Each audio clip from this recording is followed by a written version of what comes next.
ज्ञान टेक्निक में आप सबका स्वागत है।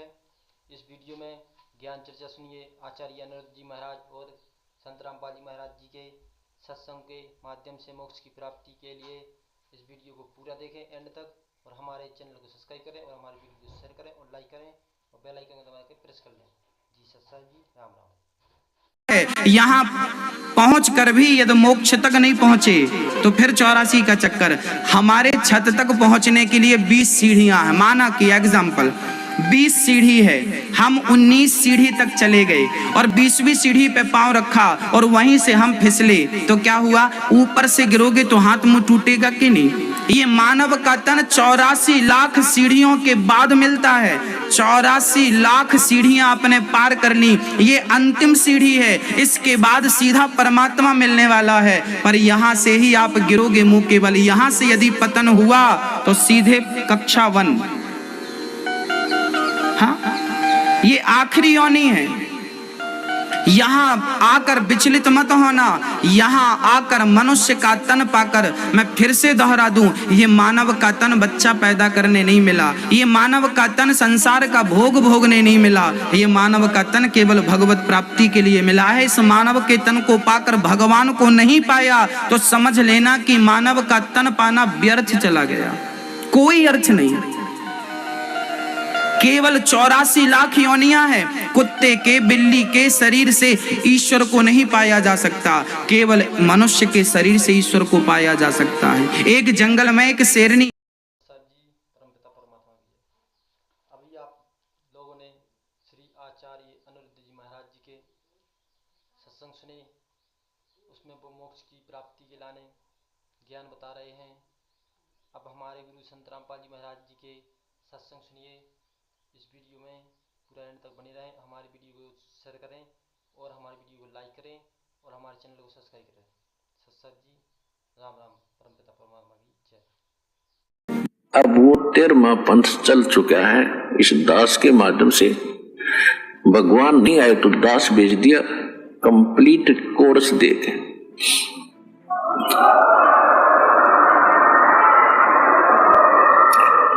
तो हमने सबसे पहले परमात्मा को पहचानने के लिए अपने सद्ग्रंथ आधार बनाने पड़ेंगे। उसके बाद ये तो हमारी थ्योरी है, ये तो थ्योरी है हमारा, यानी लिखा हुआ एक लेख है। फिर दूसरा, इसके थ्योरी के आधार से प्रैक्टिकल। ये पढ़े लिखे बच्चे खूब समझते हैं थ्योरी किसे कहते हैं। एक विधान होता है भाई, जैसे गेहूं कैसे बोते हैं, उसमें क्या प्रोसेस होता है, कौन से मौसम में बीजना होता है, 1 एकड़ में कितना बीज बोया जाता है, फिर किस समय फर्स्ट वाटरिंग होती है, सिंचाई पहली सिंचाई होती है, उसके बाद खाद डालना है, फिर किस तिथि में आ जाए तब उसको काटना है, फिर कैसे गेहूं निकालना है, भूसा अलग करना है, घर लाना है। ये सारा लिख दिया जाता है। ये है थ्योरी।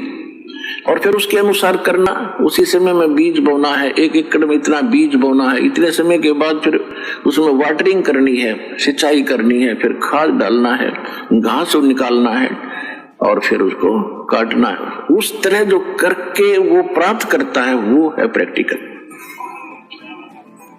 तो ये थ्योरी सही है तो प्रैक्टिकल भी सही होगा। जिनकी थ्योरी ही गलत है, जिनका उल्लेख ही गलत है, जिनके मूल पाठ ही गलत है, तो उनके प्रैक्टिकल भी गलत होंगे। उदाहरण के तौर पे जितने भी वर्तमान में संत हैं, किसी के पास न तो यथार्थ ज्ञान है, यानी उनकी थ्योरी भी ठीक नहीं है। फिर प्रैक्टिकल खाक होगा जब थ्योरी गलत है। दास ने आपके रूबरू इन सभी वर्तमान के जितने भी धर्म के व्यक्ति हैं या जितने भी पंथों के व्यक्ति हैं और उनके प्रवर्तक हैं या उनके वर्तमान के मार्गदर्शक गुरु जी हैं, उनका सबका अनुभव प्रैक्टिकल आपको दिखा दिया और उनकी द्वारा अनुभव की थ्योरी जो उन्होंने बोली है वो दिखा दी। और फिर हमारे सद्ग्रंथ क्या बताते हैं, जो हमारे ओरिजिनल थ्योरी है, ओरिजिनल लेख है, सद्ग्रंथ है, सिलेबस है, वो क्या बताते हैं। और उनके आधार से जिन महापुरुषों ने प्रैक्टिकल किया उनको जो भगवान मिले, उन्होंने कौन सी साधना अपनाई, कौन सा प्रैक्टिकल किया, जिससे उनको वो वस्तु मिली जो उस थ्योरी में लिखी, रियल थ्योरी में, यथार्थ उस सिलेबस में लिखी हुई थी, वो वस्तु प्राप्त हुई।